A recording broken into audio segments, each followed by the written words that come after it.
Here's one that I wanted to talk about because it was bad advice that Slate's been giving people. Yeah. And sometimes I like to get out front of these and be like, no. Because guys, these Weasley guys that are asking for advice from Slate, they're probably beyond repair. Yeah. But someone else, but other people might be having the same thing. Who's asking Slate for advice? A dweeb. Fucking a dork. dweeb. You know what I mean? Obviously.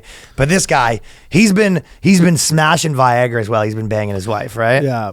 And he goes, cut to several years later, our sex lovemaking continues at high and wonderful levels, 5 to 7 times a week. So this guy's going. I will say props to them on the title. The title had a little zinger. What was the title? It goes, I've been keeping a little sexual secret from my wife for years, but I don't think I can keep it up. Yeah, it's okay. Something. Not nothing. Here's the problem. It takes deception and planning. And if I told her that I don't do it when she asked me in the first thing, because basically at the beginning she goes, hey, did you take pills? He goes, I'm PEDs, man. I'm Liver King. How'd that dick get so hard? And you go, yeah, God's gift, God's baby. gift. Yeah, I'm sorry that I was God's blessed. plan. God's plan. God's plan. I only love my dad and my mama. I was killing Colum on that because when he was in Toronto saying that something about Drake and he was like, I don't even know any Drake songs. I go, you do though. Yeah. And he's like, yeah, he was trying to play, you know how like the people. This is too cool for. No. Drake lives here? That's Drake's one of my in pet Toronto? peeves when people pretend that they're too cool to know something. Yeah. And you go, yeah, not that I don't like know Justin Bieber songs. I've never even heard of them. Yeah, I've never. I'm that off the grid. You know what I mean? So I was like, and then I finally got him to admit that he knew like 3 or 4 of them. Of course. Yeah, all of a sudden he knew them. I mean, there's certain people you just can't be alive, really. That's in my mainstream point. Society and not. You're just come so across cool. this shit. Yeah. Only not my bad, my mama. And I occasionally wonder if I'm on ethical thin ice. I started a stance that my medical prescriptions are nobody's business but my own, but several years into a relationship, is that valid? Should I feel guilty? My current plan is to gradually introduce it at some point and tell her about it.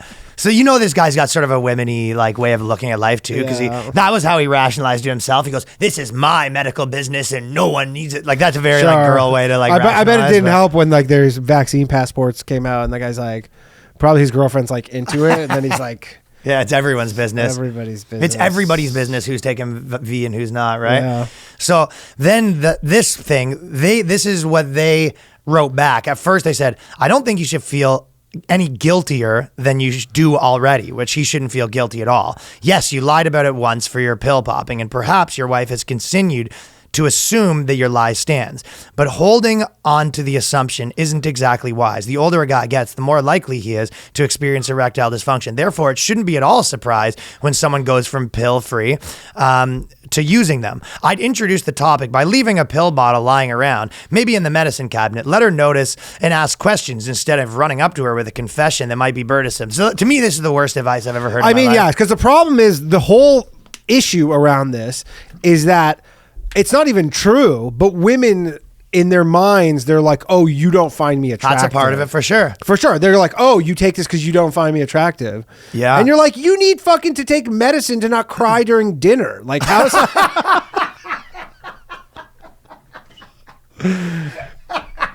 It's like, this is not fair. The also other side of that coin is I feel like if you're a dude that like needs to soup it up, her like poking around about, so are you taking it today? That's gonna like for sure get in your head and you'll have like, trouble getting it up again. Yeah. So you want her like out of this. You want to be completely in control. Control's a huge. This is part literally of don't ask, don't tell. This is the military figured this out. Okay, totally. Don't ask, don't tell. Honestly, 90% of women's problems in a relationship is just due to them asking questions. Too many questions. That's what I say. Yeah. Too many questions. Danny in Hoodville, Nanya.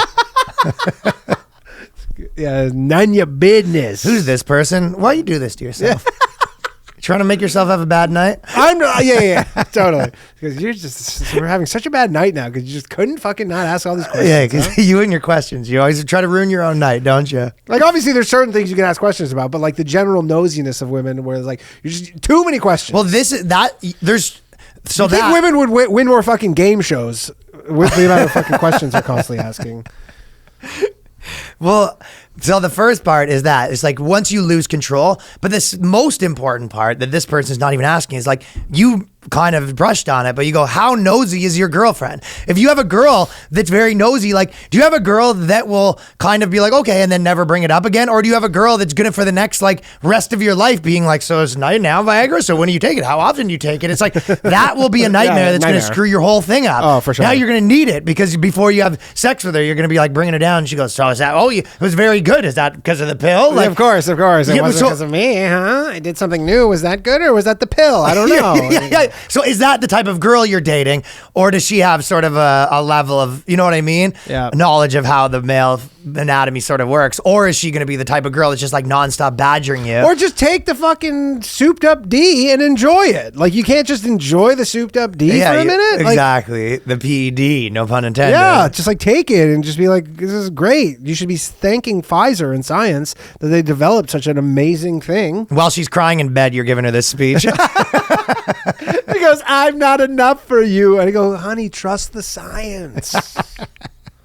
Trust the science. Nah, the truth is, if you're taking it every now and then, you never need to tell her unless you can bring it up in a. I've definitely dated girls where it's like kind of jokey. Yeah. Where you're just like, I always turn it around. You go, I don't know if it's your good. Like you have to say that. You'd be like, I don't know if you're good tonight. Maybe I take the pill. I don't know. We'll see if you deserve it. Like I've actually done that where I bring the pill out. I go, I don't know. We haven't decided whether we're gonna bring it into the equation if you deserve it or not. But if you have that kind of relationship where you could sort of joke around about it and it's not gonna make things weird. Yeah. But I'd say most girls, yes, if you have any sort of that thing, and it sounds like this guy has got no hand probably. Yeah, this guy's fine. So you go, you're way better off removing this from the equation. This guy only has one option as far as I'm concerned. I would say don't tell her. No, you have one option. It's like you wait till you're 50 and be like, I guess I need these now. Even then, though, it depends on the girl. Well, but if she's so cooked you're like, you're 50, you're like, I'm 50 now. Like you're 90 years old. You're like bone. You're like natural. Yeah. He goes, honey, I'm 90. For my 90th birthday, I think I'm going to take a Viagra for the first time. And she's like, you don't find me sexy anymore, do you? Oh, Jesus. I knew it. I knew it all these years. I'm going to live with the great grandchildren. I don't love you anymore. And you're like, oh, God. I'm not enough. You're right. Just some chicks are fucking hardwired like that. Especially as you get older, because she's going to think that's her too. Yeah, she goes, what, am I not attractive anymore? And you go, like, not really, but if I could just take this fucking pill, then we could meet in the middle here. God. You don't find me hot, Charles. You're stepping on your breast. That's you don't find. And you have to be like, no, I actually like that. No, if anything, you're hotter now, honey. I'm gross, but I just need for the blood flow. The Viagra is because I gross myself out and I lose my bone when I see myself in the mirror. But the other part is there is just like when dynamics. It's like you can't show. Depends. Some guys have girls that'll like bring this up in an argument and be like, you can't even get hard. Of course. Also, the other thing, there's so many factors. I mean, it's like some girls can't are so show crazy, weakness like that. Yeah, they'll be like, you can't even get hard. And then you're like, okay, so I'll take Viagra. It's like, you need Viagra to get hard. And you're like, yeah, there's the other side of it where it's like you might have the bitchy girl that you're with. It's like, oh, so fucking this limp ass dick bitch. Yeah. Telling all your friends, like telling all her friends, you know what I mean? That's the other thing is she's gonna gossip with all her friends. Now starts a podcast. Whoa, now she starts a sex and dating podcast. Now you know, you're going out with her friends and her husbands, and you know that she's told everyone. Of course, you're with your in-laws. The dad's looking at you like, look at this limp ass bitch, like no dick working motherfucker. And you can't explain to the in-laws like, no, it's actually not even that big a deal. I just tried to soup it up for a little bit. You know what I mean? I'm trying to get a little extra juice. I was doing it for her. Yeah, I'm trying to get a little extra juice. You know what I'm saying? Try to do one nice thing for a lady. No, you never show weakness. Never tell her. No, never tell her. Unless you completely have control of your situation and you're dating someone that's not like a fucking doesn't take low blows or use anything against you or so you're what, dating a man, Ryan? What is this, advice for gay men? I've dated those people. Gay men? Yeah, gay men. I was gonna say. So yeah, or the person that doesn't. Yeah, if you're dating the person that's not the low blow person, not insecure, not anything, not existing in reality, none of those things. This is fucking Matrix shit right here. Yeah, go throw on your Oculus and go find the perfect woman. Red Pill Danny's out here. Red Pill Danny goes, he's like, I'm going to teach you how to find the perfect woman. And there's only one way to do it. Throw your fucking Oculus on. Because she doesn't exist. Boom. Click. End of lesson. Send me money. Yeah. Take the blue pill. Throw the Oculus on. Yo, that's the ultimate red pill is the blue pill. You turn the Oculus The blue on. pill in the Oculus is the red pill. The ultimate red pill is you have to do the blue pill and put the live in the simulation. Tell you, it doesn't sound like the worst idea.